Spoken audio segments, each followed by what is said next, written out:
মধুপুর গ্রাম। এখানে মোহন নামের এক চাষি থাকত। দুই ছেলে ও দুই বৌমাকে নিয়ে তার সংসার চলে যাচ্ছিল।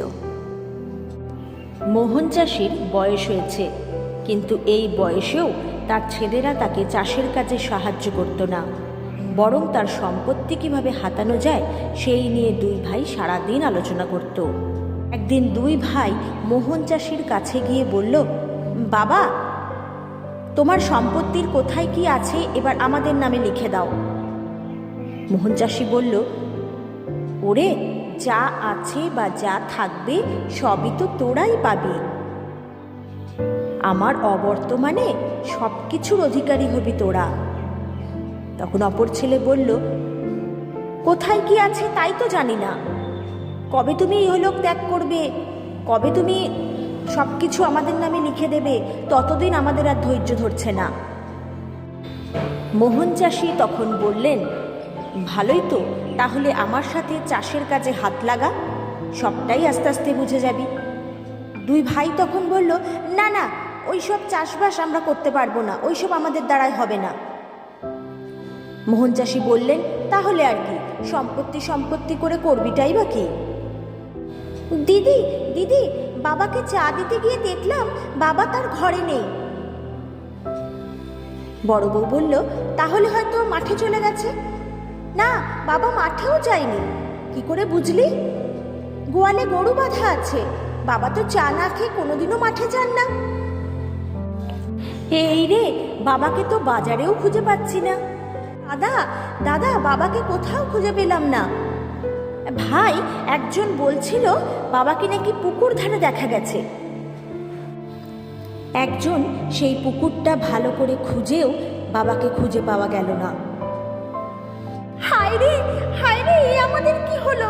বাবা কি তাহলে মরেই গেল? এইভাবে বেশ কয়েকদিন কেটে গেল, মোহন চাষি বাড়ি ফিরলেন না। দুই বউ বলল, আমার মনে হচ্ছে বাবা আর ফিরবেন না। আমারও তাই মনে হচ্ছে। দুই ভাই তখন বলল, তাই যদি হবে তাহলে একটা নিয়ম করে শ্রাদ্ধ শান্তির তো কাজটা করে নেওয়া উচিত ছিল। বড় বউ তখন বললে, বাবাকে দেখেছি একটা কুলুঙ্গিতে টাকা রাখতে, দাঁড়াও দেখে আসি। এই বলে গিয়ে কুলুঙ্গি থেকে 200টা টাকা নিয়ে এসে বড় বউ বলল, দেখো বাবা এই কুলুঙ্গিতে মাত্র 200 টাকা রেখেছে, এই দিয়ে কি আর শ্রাদ্ধ শান্তির কাজ হয়? হঠাৎ একজন বাইরে থেকে ডেকে 1000 টাকা দুই ভাইয়ের হাতে দিয়ে বললে, মোহন চাষি আমার কাছ থেকে 1000 টাকা পেতেন, তোমাদের দিয়ে গেলুম। এই শুনে বড় বউ দারুণ আপ্লুত, বলল, তাহলে নিশ্চয়ই বাবা আরও অনেকের কাছেই অনেক টাকা পেতেন। তাহলে এই টাকাটা দিয়ে নমনম করে শ্রাদ্ধ শান্তির কাজটা সেরে নাও, তারপরে বেরিয়ে পড়ো, বাবা আর কার কাছ থেকে কত টাকা পান সেই খবর নাও, আর জমি জমা যা আছে নিজেদের নামে করে নাও। এরপর হঠাৎ একদিন সকালবেলায় এক কাবুলিওয়ালা মোহনের বাড়িতে এসে হাজির।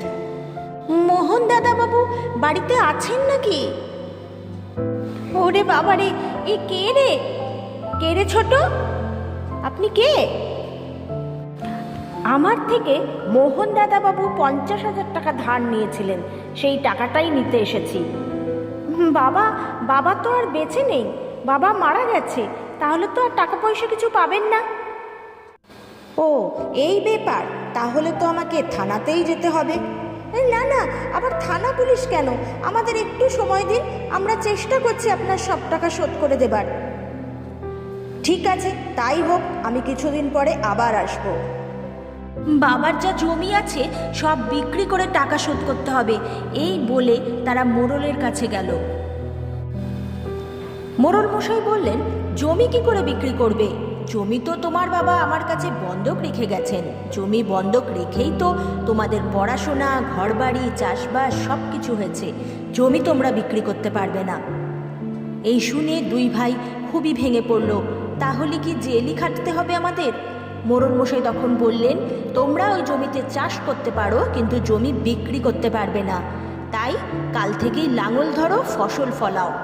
দুই ভাই তখন বলল, চল চল দাদা, তাই করি, আমরা লাঙলই ধরি। এই বলে দুই ভাই চলে গেল লাঙল ধরার উদ্দেশ্যে। পরদিন থেকে দুই ভাই জমির কাজে লেগে পড়ল। লাঙল দিয়ে চাষ করা, বীজ বোনা, যাবতীয় জমির সমস্ত কাজ দুই ভাই করতে লাগলো। সোনার ফসলে ভরে উঠল মোহনের চাষের জমি। দেখো দাদা, দেখো দাদা, কত ফসল ফলিয়েছি আমরা। এই ফসল বিক্রি করে আমরা এবার কাবুলিওয়ালার টাকাও শোধ করে দিতে পারবো, আবার মোড়লের কাছ থেকে কিছু জমি নিয়েও নিতে পারবো, ছাড়িয়েও নিতে পারবো কিছু জমি। তখন ছোট বউ বললে, বাবা যে এত বড় সম্পত্তি লুকিয়ে রেখে গেছিলেন, এটা আমরা বুঝতেই পারিনি, অথচ নিজেরাই আমরা সম্পত্তি করে কি অশান্তিই না করেছিলাম। সত্যি রে ছোট, বাবাকে আমরা সম্পত্তি করে কত কথাই না শুনিয়েছিলাম। বাবা তুমি যেখানেই থাকো আমাদের আশীর্বাদ করো। দেখো আমরা কত ফসল ফলিয়েছি। আসুক এবারে কাবুলিওয়ালা সব টাকা আমরা শোধ করে দেব। আমাদেরকে জেলের ভয় দেখানো?